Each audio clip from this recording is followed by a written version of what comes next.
This right here is the scale 118 Motormax Lexus LS430. So this is a requested video after I showed it in the video with the Audi A8. Someone wanted to see it. I can't quite remember the viewer. But anyway, it's time. So this is an older Motormax, as I have said in prior videos. They have poor quality interior as well as no suspension, etc. Very different from the A8, which is very, very well done.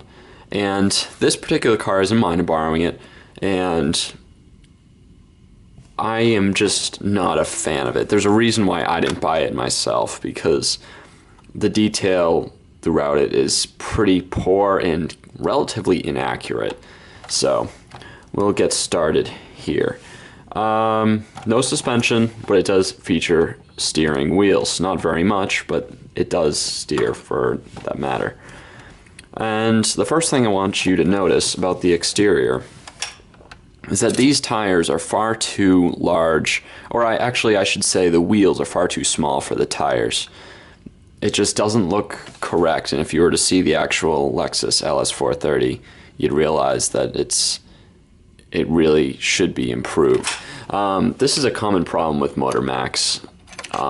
They have an issue with their BMW 7 Series, kind of the same thing. But this one isn't quite as bad of an issue as the 7 Series, but that's it. Chrome throughout the car is pretty poor. The reason why I say that is because it's very easily rubbed off. This, I'm not sure how it managed to fade away, kind of start turning black after a while, but it did. Probably just by touching it every once in a while, and if you don't clean off the fingerprints, it can be quite damaging. And you can see that this front wheel was actually painted because it was starting to lose its color. Kind of strange. You can see the back one's not as bad. And underneath, we'll probably see the same situation on the exhaust, and we do a little bit there. That's probably from picking it up. You grab underneath, and there's a little bit fading on those right there. So, kind of an issue. Underneath the car, it's for the most part pretty dull. Nothing is raised other than the exhaust, which is chrome. I will give them that. At least they put a little bit of effort into it. But otherwise, the differential, the axle, it's all connected, barely visible really. One of the good things about this car is that everything does open. However, as I will point out, the doors don't close properly. It's much like the Motormax. If they're opened up, or the Motormax Audi A8, if they're opened up too often, you get issues like this, where it just won't close. And it's actually the common throughout the car. Some of this might have even been an issue before. And my brother who owns this car uses the method I use to keep it closed with a little piece of masking tape. Very highly sophisticated method. On the front, there are two pegs in there. However, they're kind of up toward the side, done in a way that it doesn't distract you too much. Not an amazing headlight, because it almost looks like the lens just kind of overlaps. Maybe the headlight on the inside isn't quite as big as it should be to match the lens. And it's just kind of rough along the edge. A lot of gaps going throughout the car. This, especially a big gap here. It's bigger on the top than it is on the bottom, because the doors don't close. Very large gap here. That's actually quite distracting. There's even a little bit of a gap underneath the window, because you can, just the way the plastic was put into there. The engine, it's the same engine that's in the SC430. 4.3 liter V8. And it's just one plastic piece thrown in there. Not the absolute worst engine I've seen. At least they color it in, unlike that Corvette C7 that I showed. So it's not awful, but it's definitely not something to be amazed with. There's the radiator grille. A little bit more on the front. The Back, pretty sharp edges. Again, we can see around the lens, not a very smooth fit around the body. Decent sized trunk. Everything does get loose after a while. Mirrors are pretty strong.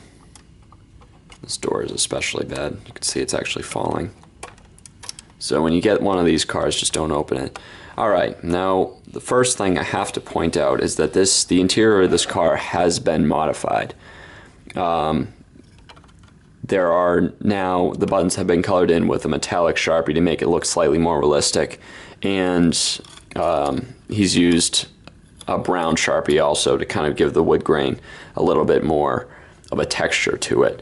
Before he did these upgrades, I'll say, it was just brown. It was just a flat brown that looked completely unrealistic, and the entire console here was just the color of the dash, no coloring whatsoever of the buttons, nothing really on it at all. So it was a pretty poor interior. It's still poor now, but it has been slightly improved, definitely. I don't mean to rip this car apart. I mean, it's just not up to par for a budget car of these days. But that's because it's not a budget car of these days, it's older. This is nice. It does have the leather pattern running along the door. I just wish it wasn't the same exact color as the seats and the carpeting, which there is no carpeting down here, but where the carpeting should be. And the steering wheel, it's all that same color. From this side, at least they put a little bit of coloring on the Lexus symbol.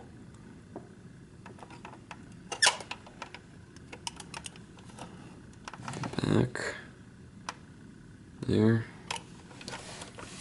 Blockish seats, definitely. And last but not least, paint quality, not the best in the world. Kind of when you look in this direction, you can see it's almost like it's kind of wavy. Actually, this is more of a metalwork issue.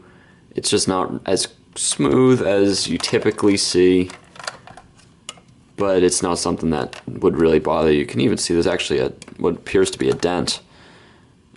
I mean, that's obviously a manufacturing issue, but that might be part of the reason why this doesn't close properly. You can see like there's a line here that really doesn't belong there. A few of those throughout the car. But anyway. Alright, so that is the scale 118 Motormax LS430. While it's not being sold anymore, you still can find it on eBay. Give it a try. It should be out there. Definitely don't pay any more than $23–25 US dollars for it. It's not worth much more. I really couldn't recommend it unless you're really into getting a Lexus sedan. It is one of the very few sedans that actually has opening rear doors, so that's a plus. But honestly, just get the Audi A8 or even the Chrysler 300 and you'll be all set.